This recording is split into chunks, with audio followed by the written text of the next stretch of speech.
April 12, 10 a.m. I was sitting in Dr. Martinez's office waiting for my mother to arrive, and my hands were shaking. I had been seeing Dr. Martinez for 6 months at that point, and she knew everything about my childhood. She knew about the constant criticism, the emotional neglect, the way my mother made me feel like I was a burden just for existing. My mother walked in 15 minutes late, which was typical. She looked around the office like she was judging every piece of furniture, then sat down in the chair furthest from me. She was wearing her fake smile, the one she used when she wanted people to think she was a good person. Dr. Martinez started with basic questions about our relationship. She asked my mother how she would describe me as a child. I expected the usual complaints about me being difficult or ungrateful, but my mother surprised me by saying I was actually a pretty easy kid. Then Dr. Martinez asked what she thought might have contributed to our current difficulties. That's when everything went sideways. My mother started talking about how hard it was to raise a child when she was dealing with my father's drinking problem. She said she did her best under difficult circumstances. Dr. Martinez nodded and asked if she felt like she had been able to bond with me during those early years. My mother was quiet for a long time. Too long. I could see her thinking, like she was deciding whether to say something. Then she looked right at me and said she had never really bonded with me at all. She said that from the moment I was born, she felt like I was a stranger. She said she tried to love me, but it never felt natural. I felt like someone had punched me in the stomach. Dr. Martinez asked her to elaborate on what she meant by that. My mother said she had always felt resentful toward me because I reminded her of my father. She said every time she looked at me, she saw his face and remembered how trapped she felt in their marriage. But then she said something that completely destroyed me. She said that over the years, that resentment had turned into something stronger. She said she had spent so many years feeling angry when she looked at me that she had started to actually hate me. Not hate the situation or hate my father, hate me specifically. The room went completely silent. I couldn't breathe. I couldn't think. My mother just sat there like she had commented on the traffic outside. Dr. Martinez asked her if she understood how devastating that would be for a child to hear. My mother shrugged and said she was just being honest, which is what therapy was supposed to be about. I managed to ask her why she never told me this before. She said there was no point because it wouldn't have changed anything. She said she did her job as a parent by keeping me fed and clothed, and that was more than a lot of kids got. She said I should be grateful instead of complaining about not feeling loved enough. I had my phone in my purse, and I had started recording when she began talking about not bonding with me. I don't know why I did it. Maybe some part of me knew this was going to be important later. The recording captured everything. Her admitting she hated me, her saying I should be grateful for the bare minimum, all of it. Dr. Martinez tried to redirect the conversation toward healing, but my mother wasn't interested. She said she had said her piece and didn't see any point in continuing. She got up and left without even looking at me. I sat there crying for 20 minutes while Dr. Martinez tried to help me process what had just happened. That afternoon, I went back to my apartment and just sat on my couch staring at the wall. I kept replaying what my mother had said over and over. 29 years of trying to earn her love, and she had been hating me the entire time. It explained everything and nothing at the same time. I called in sick to work because I couldn't stop crying. My supervisor was understanding. She knew I had been going to therapy and that it was bringing up difficult stuff. But I couldn't explain to her that my mother had just casually admitted to hating me for my entire life. I started thinking about all the times I had tried so hard to make her proud. Every school play where I looked for her in the audience and saw her checking her phone instead of watching. Every birthday where she seemed annoyed that she had to celebrate me. Every achievement that she managed to turn into criticism somehow.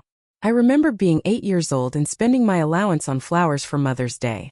She looked at them and asked why I had wasted money on something that was just going to die. I thought she was being practical, but now I realize she just couldn't stand receiving love from me. Around evening, I decided to go through some old boxes I had in my closet. I found my childhood journals, the ones I had kept from ages 10 to 16. I hadn't looked at them in years, but something made me want to read them after what happened in therapy. The entries were heartbreaking to read as an adult. Page after page of me trying to figure out what I was doing wrong. I wrote about how I was going to be better at cleaning my room so Mom wouldn't be mad.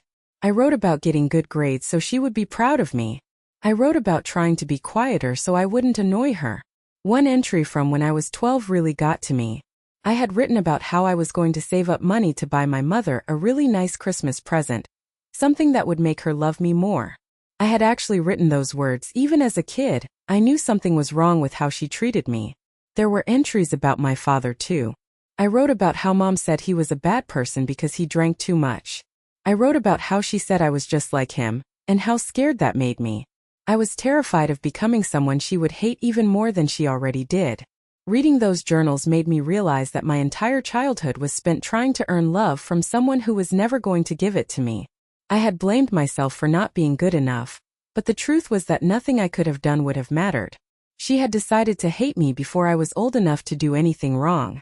I spent the rest of the night reading every single journal entry. By the time I was done, I felt like I was mourning my childhood all over again. But I also felt something else: validation. I wasn't crazy. I hadn't imagined the coldness and rejection. It was all real, and now I had proof. 2 days later, I decided to drive out to see my father at his sober living home. I hadn't seen him in 15 years, not since my mother convinced me that he was dangerous and unstable. She had always told me that he was the reason our family fell apart, and I believed her. The drive took 2 hours and I was nervous the entire time. I didn't even know if he would want to see me. I had sent him a letter a few weeks earlier asking if we could meet, and he had written back saying he would love to see me, but I was still scared. The sober living home was nicer than I expected. It was a big house with a garden, and there were people sitting on the front porch talking and laughing. My father was waiting for me in the common room, and I almost didn't recognize him. He looked healthy and clean, completely different from my memories of him. He hugged me and I started crying immediately. He told me he was so sorry for everything that happened when I was young. He said he knew he had been a terrible father when he was drinking, and he didn't blame me for staying away. He had been sober for 10 years, and he spent every day trying to make up for the damage he had caused. I told him about the therapy session with my mother. I told him what she had said about hating me, and about how I reminded her of him. I expected him to defend her or make excuses, but instead he looked really sad and said that explained a lot. He told me that my mother had always been angry, even before he started drinking heavily. He said she had wanted a different life, and when she got pregnant with me, she felt trapped. He said his drinking got worse because he couldn't handle how cold she was toward both of us. This was completely different from the story I had grown up with.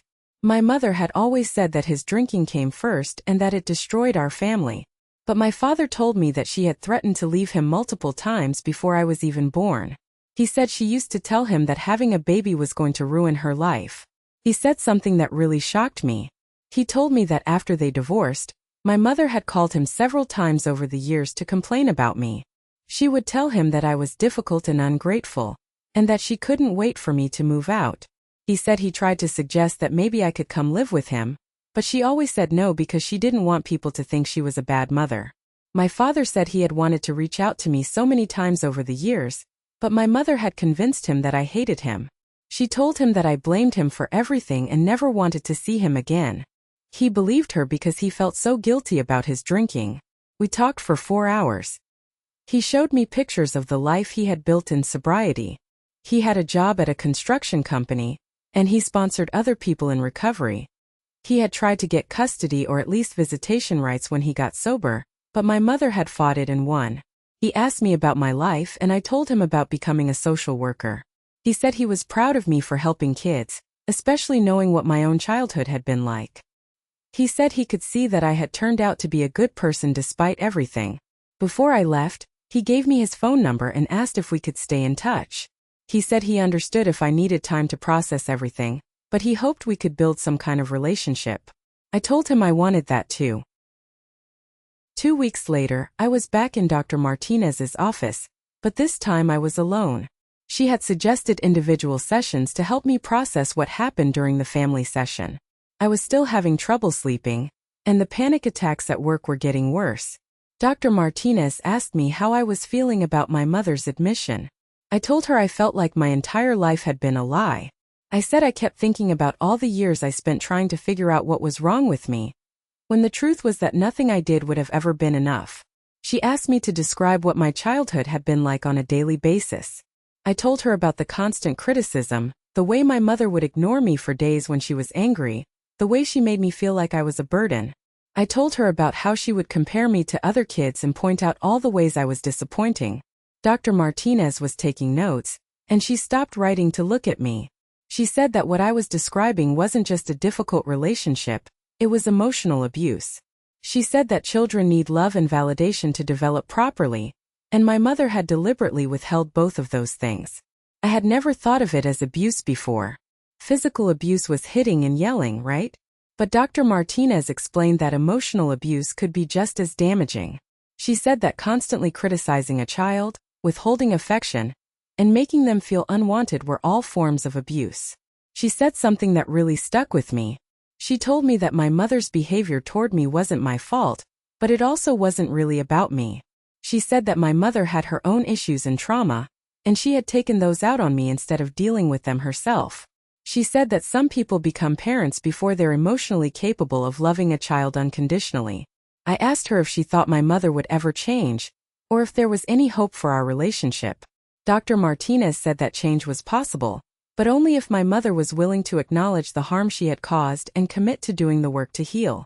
Based on what happened in our session, she didn't think my mother was ready for that kind of accountability. She helped me understand that I had been grieving the loss of a mother I never actually had. I had spent my whole life hoping that someday my mother would love me the way mothers are supposed to love their children. But that mother didn't exist and probably never had. Dr. Martinez suggested that I consider limiting contact with my mother until I felt stronger emotionally. She said I didn't know anyone access to me, not even family members. She said my first responsibility was to protect myself and heal from the damage that had been done. We talked about my father too. Dr. Martinez said it was significant that he had been sober for 10 years and was taking responsibility for his mistakes. She said that relationship might actually be worth rebuilding, unlike the one with my mother. By the end of the session, I felt clearer about what I needed to do. I needed to stop trying to earn my mother's love and start focusing on healing myself. I needed to accept that she might never change, and that was okay because I could still build a good life without her approval. 1 month later, my mother texted me asking if we could meet for coffee. She said she had been thinking about our therapy session and wanted to talk. I was surprised because I hadn't heard from her since she walked out of Dr. Martinez's office. We met at a coffee shop downtown. She looked uncomfortable, which was unusual for her. She was normally very confident and put together, but she seemed nervous. I wondered if she was finally going to apologize or acknowledge how much she had hurt me. She started by saying that she thought our therapy session had been productive. She said it was good that we were finally being honest with each other. I couldn't believe she was calling her admission that she hated me, but I let her keep talking.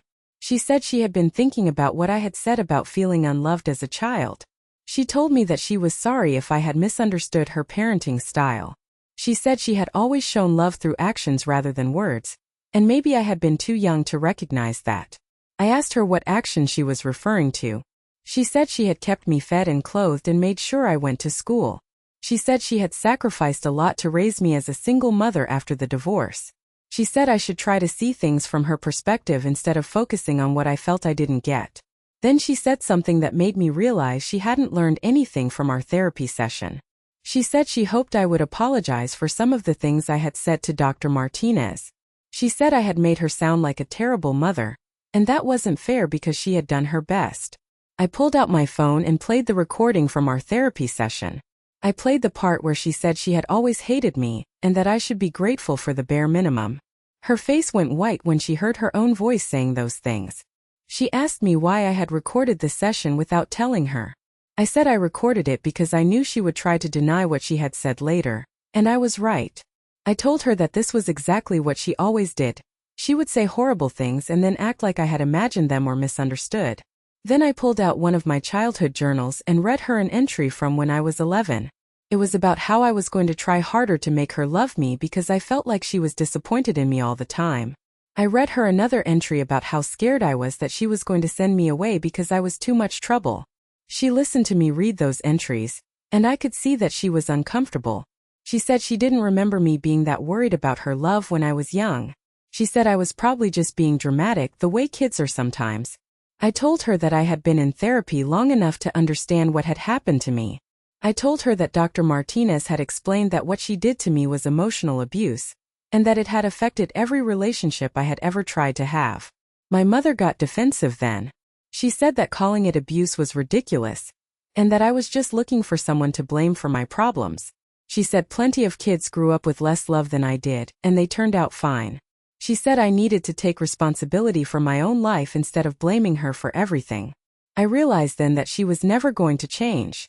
She was never going to acknowledge what she had done or apologize for it. She was never going to be the mother I needed her to be. And for the first time in my life, that felt okay. I told her that I was done trying to have a relationship with someone who hated me. I said I wasn't going to keep subjecting myself to her criticism and coldness. I said I deserved better than that, and I was finally ready to give it to myself. She said I was being dramatic and that I would regret cutting her out of my life. She said family was family, and I couldn't just throw that away because my feelings were hurt. But I was already standing up to leave. Epilogue *. It's been 6 months since that coffee shop conversation, and I haven't spoken to my mother since. She's sent a few texts asking when I'm going to stop her, but I haven't responded. My life has been so much more peaceful without her constant criticism and manipulation. My relationship with my father has been growing stronger. We talk on the phone every week, and I visit him once a month. He's been incredibly supportive as I've worked through my childhood trauma. Having one parent who actually cares about my well-being has made a huge difference. I'm still in therapy with Dr. Martinez, and I'm finally starting to understand what healthy relationships look like. I'm learning to set boundaries and to trust my own feelings instead of second-guessing myself all the time. The panic attacks have mostly stopped, and I feel more confident at work. Sometimes I still listen to that recording from our therapy session, not because I doubt what happened, but because it reminds me how far I've come. I spent 29 years trying to earn love from someone who was never capable of giving it, and now I'm learning to love myself instead.